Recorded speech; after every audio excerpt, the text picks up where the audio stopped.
Good afternoon, everybody. This is Steve Fletcher with a trumpet for my people. Today is March 1st, 2023, and I have seen some things here I want to share with you. I started seeing something last night that really sparked my attention, and we've been out all day today, and so I mentioned this morning that I have another message here I want to share with you. I will get it out as soon as I can. Please pray for me that everything would go well and I could understand everything I need to understand at this point. And so I have seen something that I want to share with you. But before I get into this new information, I want to go through the pathway of Comet E3 ZTF one more time with you from start to finish. Well, I don't know if it's to the finish. Let's just get to where we are right now. But from the beginning, from where it was found on March 2nd of 2022, bringing us to where we are now. And so let's take a look at all of the biblical references. What I want to do is I want to follow the pathway of this of the comet and talk about all the biblical references there are.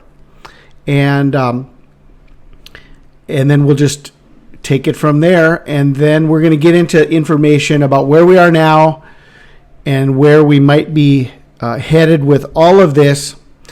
I've seen something that goes a little bit beyond where we are right now, but not much, not farther, not too far, but just a little bit more. And so I want to share with you what I am seeing here. Okay, so what we want to look at first is this. This is the founding location of the comet. It was in the constellation of the Eagle, Aguila, and it was in the constellation of the Eagle. Now, if we look at it was so interesting. Last March, this is March 2nd of 2022. Okay, this is 1 year ago. But when the comet was found, on this day there was a conjunction between Venus and Mars. There was a conjunction between Saturn and Mercury. And there was a conjunction between the Sun, Jupiter, and the Moon. Very, very interesting how all of this. We've got a conjunction here in Sagittarius, a conjunction here in Capricorn, and a conjunction here in Aquarius together with this. And what we want to focus on is the biblical reference to the eagle. Now let's go forward here. We're going to follow Comet E3 ZTF.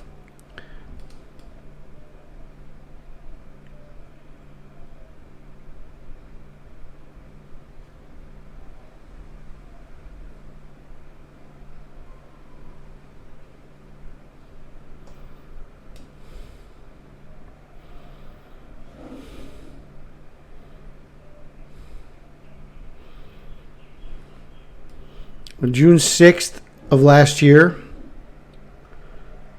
the comet is in the constellation that looks like a fox.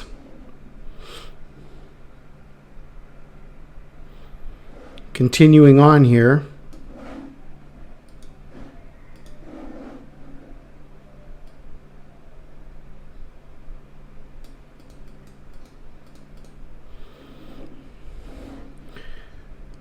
we have the comet in the constellation that is like a harp, Lyra. This is shown to be a harp on July 4th. Continuing on.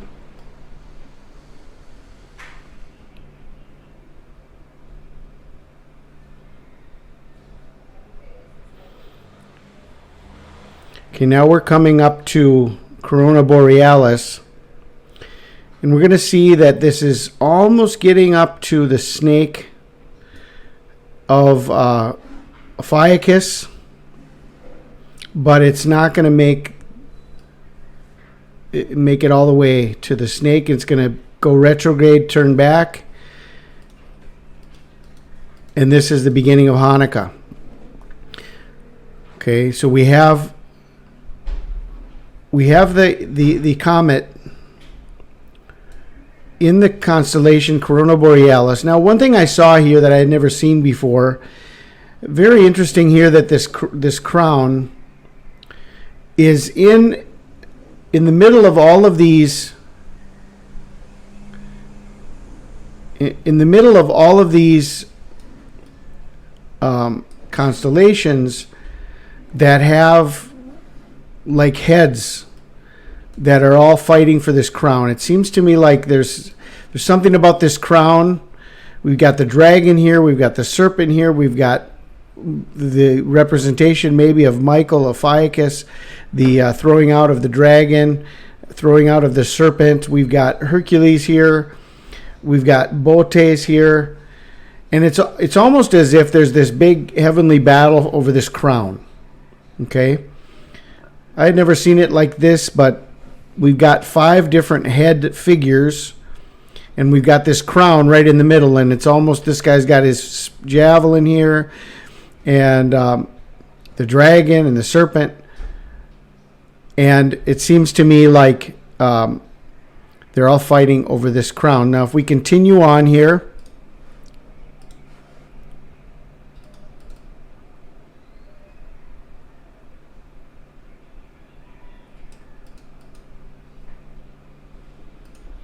okay, here then we have the comet going through the tail of the dragon. Okay. This is Draco the dragon. We got the comet going right through the tail of the dragon. Continuing on.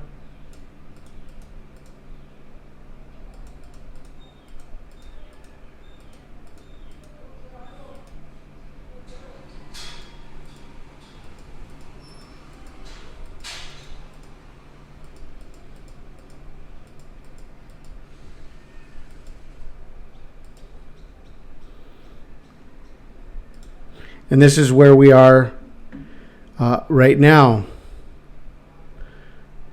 on March 1st. Okay. Now, it's kind of in the middle between Taurus, Orion. This Eridanus is a river. Okay, we're going to talk more about the river here in a little bit. Well, if we go on here, we're going to see that it comes into the river. Let's go on forward here, and it's going to come into the river,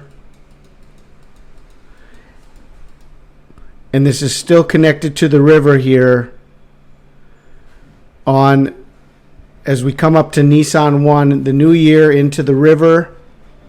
Okay, between March, well, it goes back a little bit, but if we want to look at the new year, then it's still in the river as we come into the new year. On 322 and 323. Okay, it's in the river.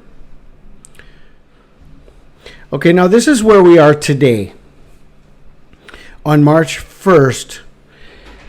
And we have this conjunction of Venus and Jupiter, which we've been watching and hoping that this could be, and it still could be, a very important sign as far as the Star of Bethlehem is concerned.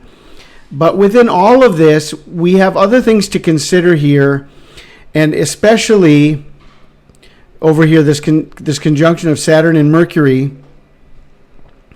And if we go forward one more day, it seems as though this conjunction here is a more perfect conjunction on March 2nd.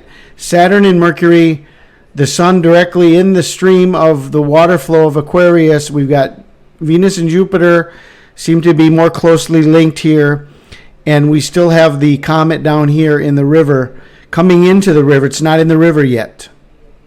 It's not in the river yet. And so what I am seeing is, I'm wondering if this is we have been brought to such an important time. We've got this beautiful conjunction here.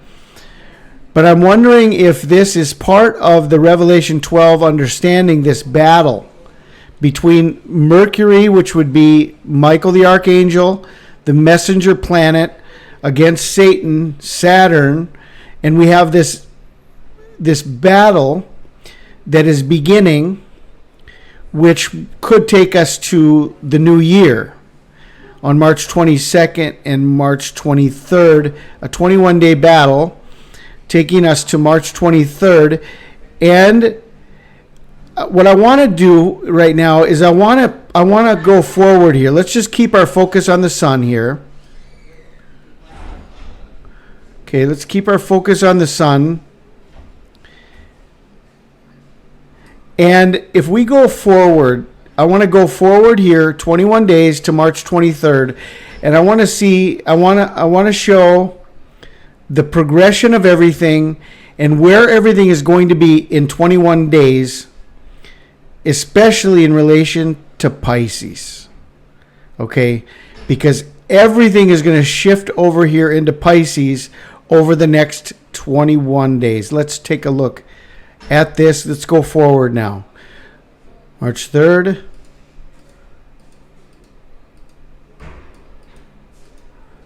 Okay, now look at this shift that is happening.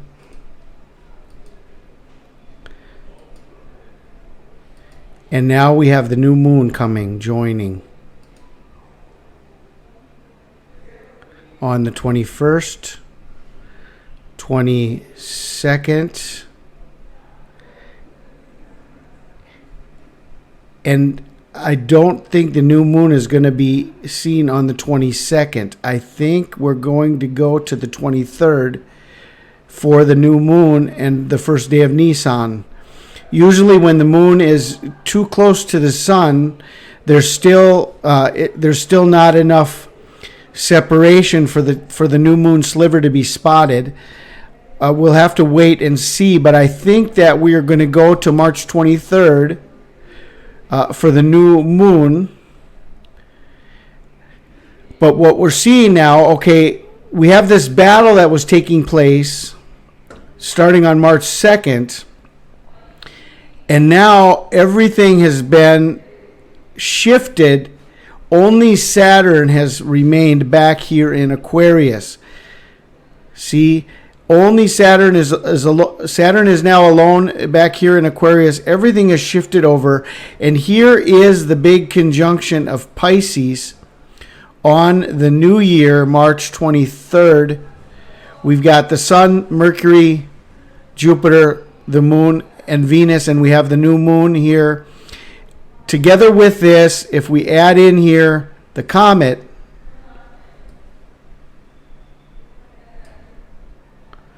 okay,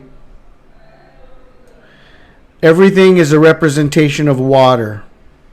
Okay, on the new year, March 22nd, March 23rd, everything has a representation of water.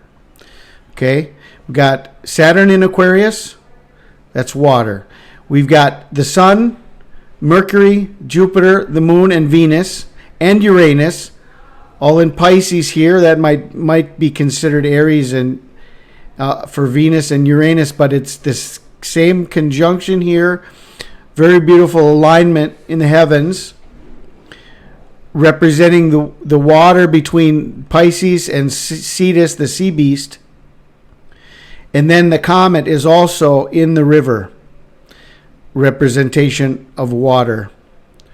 Okay, so let's take a look at some screenshots that I've put together on all of this, and let's look at the biblical representation of each one of these locations that we have mentioned in this overview of comet E3ZTF that came through Corona Borealis. It came through the tail of the dragon, and now it's showing a story here about a battle and about maybe the gathering here in Pisces, the gathering,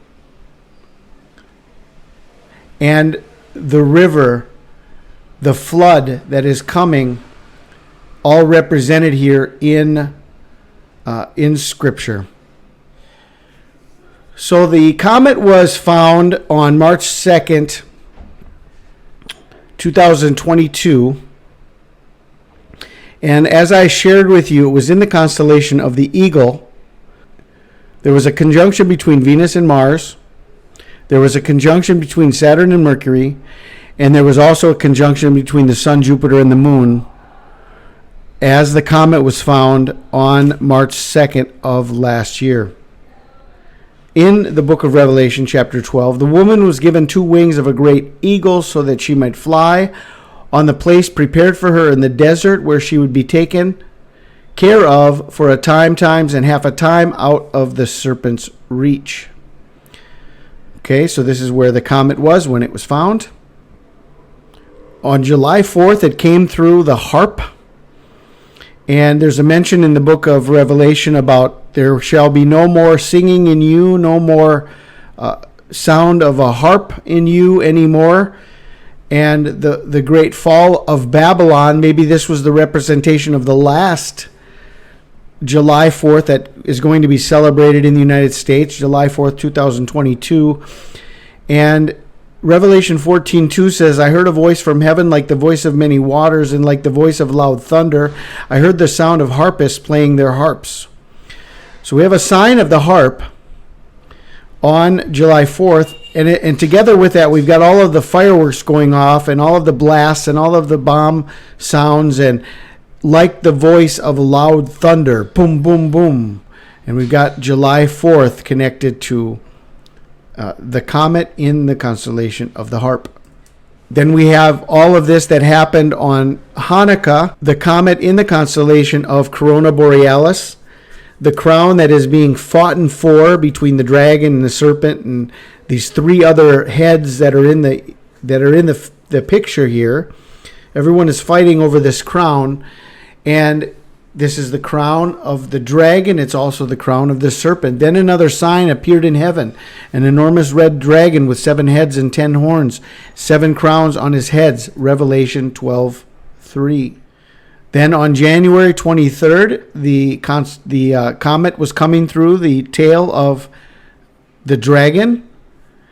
And it says in Revelation 12:4, his tail threw the 3rd part of the stars of heaven. It did cast them to the earth.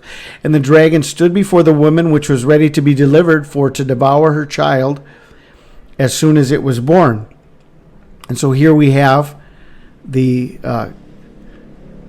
comet coming through the tail of Draco. And this is where we are today, between the conjunction of Venus and Jupiter, Sun in the flow of Aquarius, the conjunction of Saturn and Mercury, and we've got what could be representation of the Star of Bethlehem, and the opening of the Abrahamic family house of faith starting today.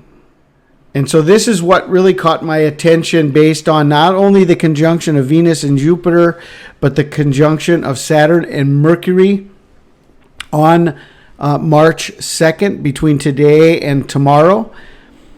And Revelation 12:7 and 8 says, Then war broke out in heaven. Michael and his angels battled against the dragon. The dragon and its angels fought back, but they did not prevail, and there was no longer any place for them in heaven. But the prince of the kingdom of Persia withstood me 21 days. But lo, Michael, one of the chief princes, came to help me, and I remained there with the kings of Persia. So right now, this conjunction between today and tomorrow is a 21-day difference to the new year. And this is the battle that is mentioned involving Michael in the book of Daniel is shown us to be a battle of 21 days. So this really caught my attention about, we're hoping for everything to be culminating today and tomorrow, but at the same time, we have to look at all of the information, and this is what I was seeing. There's more information here that seems to indicate something very important happening today and tomorrow. Absolutely, something very important happening between today and tomorrow, but it's a sign of something that is coming over the next days. And so this is what I want to consider. And then we have this understanding about the river. Okay, as we move forward the 21 days, and we're going to see the shift here. Saturn is left alone in Aquarius. We've got the Sun, Mercury, Jupiter, Moon, the Moon and Venus and Uranus all aligned in Pisces and Cetus. And we've got the comet down in the river, which is Eridanus. And this is the river.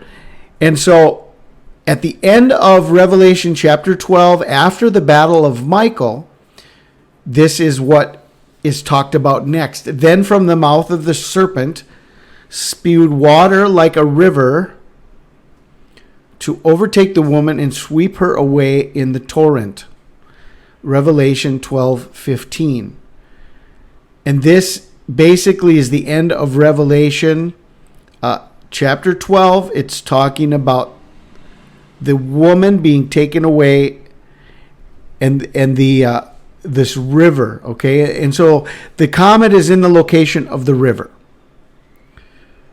And all of this now is conjoined in Pisces and Cetus, and everything is has reference to water. Between Aquarius, Pisces, Cetus, and Eridanus, everything has a reference to water. All of this would be conjoined more on March 22nd and March 23rd, and not between today and tomorrow. So this is what I think we need to consider. We need to consider the connection to the water, the connection to the river, water being spewed out like a river. Revelation 12:15. Now, as we consider March 23rd, you consider the new moon. Okay, I think that the way everything is going to line up, March 23rd is going to turn out to be the first day of the new year. Nisan 1, it'll be the new moon sighting. The new moon sliver should be on March 23rd. I don't think it will happen on March 22nd. We'll have to wait and see how it all plays out. But this is what I wanted to look at. So if we look at this calendar here, the March calendar of 2023, and we look at the last day of winter, which would be March 21st, the spring equinox, last day of winter. Then we have the new moon, Nisan 1, which will be the new moon Sabbath on March 23rd. And we have March 22nd right in the middle here. Now, look at how this lines up with Matthew 24:20 through 21. We have talked about this in the past. We have been searching for this in so many different ways. But look at the way this lines up if this ends up being the time of our deliverance and the beginning of the Great Tribulation. Pray ye that your flight be not in the winter, neither on the Sabbath day, for then shall be great tribulation, such as was not since the beginning of the world to this time, no, nor ever shall be. Pray that your flight be not in the winter. Okay? Not in the winter. In other words, we were sure hoping that it would be in the winter and on the Sabbath. But Jesus said, pray your flight be not in the winter, neither on the Sabbath. Okay, so the last day of winter would be the 21st. So if it happens after the 21st, it will be not in the winter. And if it happens before the 23rd, it will be not in winter, and it will be neither on the Sabbath day. For then shall be great tribulation, such as was not since the beginning of the world to this time, no, nor ever shall be. Matthew 24:20 through 21 does this point to March 22nd. March 22nd and 322, everything that has been portrayed over so many years. We've talked about this year in and year out. 322, the Georgia Guidestones, Obamacare, Hitler's rise to power happened on March 23rd. So many things over the years. The Dark Knight Rises, 322. Right now I don't want to get into all of that. There's so much information about 322. A 21-day battle from March 2nd to March 23rd. The connection to water, the connection to the river, the separation between Saturn and all of the other planets. Saturn is off by itself now in Aquarius. Everything else is joined together. We've got the Sun, Mercury, Jupiter, the Moon, and Venus all together, and the comet is in the river. And right here we've got not in winter and not on the Sabbath day, and the day in between is March 22nd. Now, the last piece of information here I want to share with you is the connection to the Kaduri prophecy. One more time, I want to look at this. I want to take a look at this and consider the very beginning of the prophecy. The very beginning of the prophecy. We were considering this on the eve of the new year on the Gregorian calendar when we were watching December 31st, because the new government came into power on December 29th. So we've got all of this that has already been fulfilled between the new government of Israel, many years without a government, many years with two Benjamins and still no government. Now they have a new government. And after the new government is formed, it says on the Sabbath afterwards. Okay? On the Sabbath afterwards. Now, is that pointing to the next major Sabbath, which would be the New Year on their calendar? And also the beginning of the prophecy, from the very first line of the prophecy, says, on the eve of the year, the year of corrections, there will not be a government in Israel for an extended period on the eve of the year. 322 is the eve of the year of the first Sabbath of spring, not in winter, not on the Sabbath. It's the eve of the year, and all of this lines up with March 22nd. Okay, so I'm going to end this video here. There's been a lot of information that you can go over and rewatch and just take a look at this for yourself, study it on your own. I tried to do the best I can to take you through the pathway of the comet, and I think that everything that is lining up here on March 22nd and March 23rd looks very, very powerful, connecting us to a 21-day battle from today or tomorrow. And so this could mean a very, very important uptick in persecution, an uptick in tribulation, an uptick in terrorism, an uptick in accidents that are happening everywhere, every day, all over the place. How many train crashes has there been in just the last few weeks? It's amazing. Another huge train crash yesterday. Many people are dying all over the world. It's just, this world is so involved in tribulation everywhere. And so these are the birth pangs. These are the final warnings before the great tribulation, before the wrath of God. And just as it says in Revelation 12:14, the woman was given 2 wings of a great eagle so that she might fly on the place prepared for her in the desert, where she would be taken care of for a time, times, and half a time out of the serpent's reach. When Jesus comes for the woman and takes her to a place of safety, she is going to be taken for 3.5 years. Mid-tribulation. This is where we are. I pray you guys are blessed. This is Steve Fletcher with a trumpet for my people, the sign of his coming revealed.